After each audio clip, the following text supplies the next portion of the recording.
বাঙালি জীবনে অসাম্প্রদায়িক সার্বজনীন এক উৎসবের দিন হলো পয়লা বৈশাখ। এই দিনটি আমাদের কাছে বিশেষ তাৎপর্য বহন করে নিয়ে আসে। পুরনো গতানুগতিক জীবনধারার মধ্যে নববর্ষ নিয়ে আসে নতুন সুখ ও উদ্দীপনা। তাই বিগত বছরের দুঃখ বেদনা ভুলে আমরা জাতি, ধর্ম, বর্ণ নির্বিশেষে এই আনন্দময় উৎসবের সামিল হই। সকল কবি সাহিত্যিকরা তাদের সাহিত্য গুণে নতুন বছরকে বরণ করে নিয়েছে। রবীন্দ্রনাথ ঠাকুর তার মধ্যে শ্রেষ্ঠতম। সকলকে নববর্ষের আন্তরিক শুভেচ্ছা জানিয়ে রবীন্দ্রনাথ ঠাকুরের লেখা নববর্ষে কবিতাটির প্রথম দুটি ও শেষ একটি স্তবক পাঠ করে শোনাচ্ছি।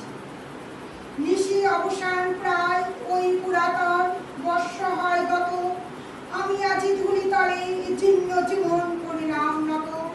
বন্ধু হও শত্রু হও যেখানে যে কেউ রহো, ক্ষমা করো আজিকার মতো পুরাতন বরষের সাথে পুরাতন অপরাধ যত।